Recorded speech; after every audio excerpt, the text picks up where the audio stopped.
निश्चित रूप से लाइनों में है और ये लीकेज जल संस्थान और जल निगम दोनों की ही लाइनों में है।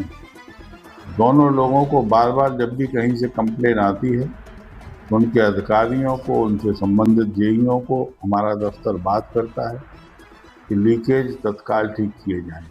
लीकेज से पानी का प्रेशर नहीं टूटना चाहिए, लीकेज से पानी की टंकियां भरने में सुविधा नहीं होना चाहिए। ये भीषण गर्मी का समय है, आम जनमानस कैसे राहत महसूस करे इसके अधिकारियों को काम करना चाहिए। और लगातार यहाँ से रोकने टोकने के बाद भी चूँकि अधिकारी है, उनका अपना एक रवैया है, उसी धरने पे वो काम पे लगे रहते हैं। लेकिन मेरा पूरा प्रयास होता है कि सारे अधिकारी इस समय जनता की समस्या को समझते हुए उनकी समस्या का निराकरण तत्काल करें। जल निगम के बाहर डेली जो है हर एक बात से लोग जाते हैं, अधिकारी से मना करते हैं, क्या करेंगे? नहीं, यदि कोई अधिकारी मिलने से मना करता है तो ये उसका आचरण नियमावली के ही विरुद्ध है।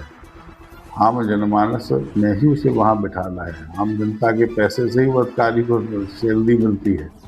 इसलिए जनता की बात तो सर्वोपरि है, जनता की बात उसे सुननी भी चाहिए और जो संबंधित काम हो, जो होने योग्य काम हो, उसे तत्काल करना भी चाहिए। जल निगम के अधिकारी कुर्सी पर बैठ के आगे मौके पर चल दिए? नहीं, मौके पर ऐसा नहीं कि नहीं जाते, लेकिन कम जाते, ऐसा कह सकते हैं। उनको भी कहा गया है कि दफ्तर में एसी चला करके कार्यशैली ठीक नहीं है। जो हमारी परियोजना का समय निर्धारित था, उस निर्धारित अवधि में परियोजना पूरी होनी चाहिए। इसमें आवश्यक यह है कि आप सब लोग जमीन पर उतर करके उस परियोजना को समयबद्ध तरीके से पूरा करवाएं। क्या लगता है अगर ऐसे में जल निगम के अधिकारियों ने सुनी तो आप नहीं सुनी तो कोई विषय होता नहीं है कि नहीं सुनी, क्योंकि सरकार के कर्मचारी हैं और सरकार की बात सुनना पड़ेगी।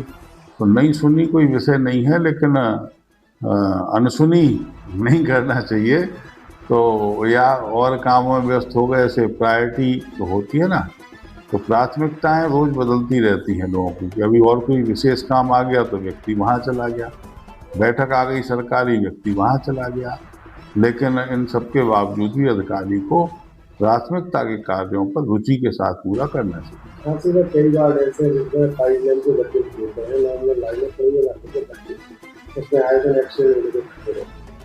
नहीं, देखिए, चूँकि जब हम पाइपलाइन की बात करें, हम खुद इससे परेशान हैं। चूँकि इस परियोजना को लाने के पीछे उद्देश्य था कि हम आने वाले 30 वर्षों के लिए झांसी में पेयजल के संकट को समाप्त कर दें। इसलिए 195 MLD नया पानी माता टीला से हम लोग लेकर के आए। 195 MLD को ये माना गया था कि हमारा पूर्व में आया हुआ पानी और वर्तमान में हमको मिला 195 MLD पानी, इससे हम आने वाले 30 वर्षों तक झांसी के प्रत्येक घर घर को नल से जल उपलब्ध करवा पाएंगे। तब ये सपने को देख करके परियोजना लाई गई थी, लेकिन आज परियोजना समय पर पूरी नहीं हो पा रही। उसमें कुछ कठिनाइयाँ आई थी, उन कठिनाइयों का समाधान करवा दिया गया है।